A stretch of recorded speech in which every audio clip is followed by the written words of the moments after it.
Making a Difference is sponsored by Midwest Bank Center. A St. Louis area family is turning grief into generosity. As you'll learn in tonight's Making a Difference report, it's not just what's on their shelves, it's what's in their hearts. Here you go. Oh, 6. Sometimes the people who've lost the most give the most. Oh no, 6 green. That can certainly be said about the Hawn family. Okay, I need 11, 9, or a 5. At their home in Dardenne, Prairie, you can find joy, comfort, That's not fair. and one very unexpected theme. Flying pigs are everywhere. Perched, hanging, framed. What began as whimsy has taken flight. There's a saying that goes, when pigs fly, as if it's a miracle. So it's really a symbol of hope now. You 4 can in. do 4. Hope born from heartbreak. Because 16 years ago, this family learned that some gifts come wrapped in goodbye. Ryan Hawn was born on a snowy January day in 2009. He actually came a few weeks early. He was a 34-week baby. But soon after, Mom Jennifer, a nurse, knew something was terribly wrong. It just seemed like he was just always working hard to breathe. The name of the diagnosis was long, spinal muscular atrophy type 1. But the prognosis was short and cruel. There was nothing they could do except cherish the time they had.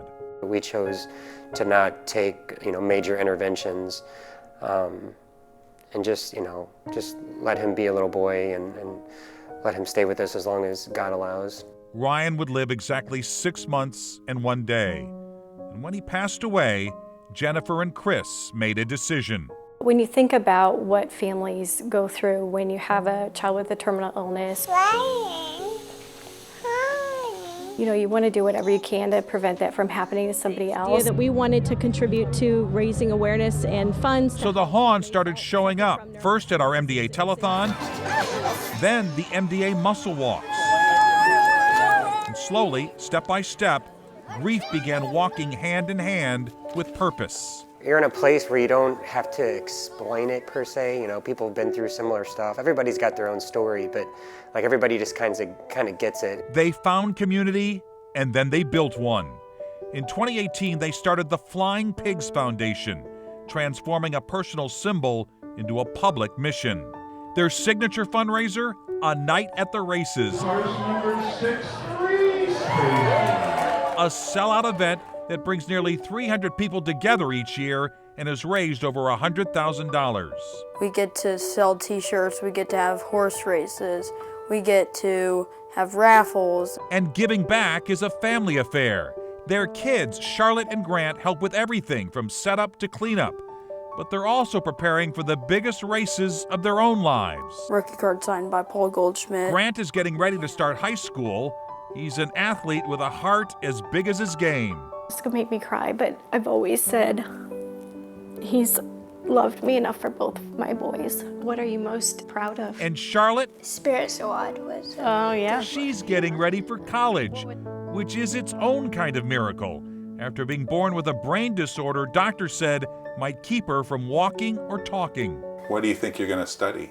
I want to study creative writing. And now the impossible has become inevitable. Oh, wow. That was fast. When Ryan was diagnosed, there was no hope. Today, thanks to breakthroughs in research funded by families like the Hawns, children with type 1 SMA aren't just surviving, they're soaring. There we go. It takes my breath away, really, and it leaves me speechless. That's why the flying pigs still fly. Because what began as a memorial to one little boy has become a movement that's giving other children wings. If you just look around this house, there are flying pigs everywhere. There's pictures of Ryan on the wall. He's still a part of our family. He is present in this home. Ryan left too soon, but love, that has no expiration date. Roll 2 or a 12. And sometimes when love takes flight, it carries hope on its wings for everyone it touches.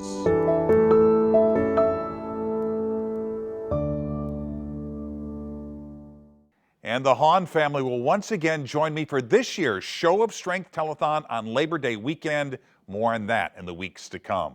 And a reminder, if you know someone making a difference for others, let me know by email at mbush@ksdk.com.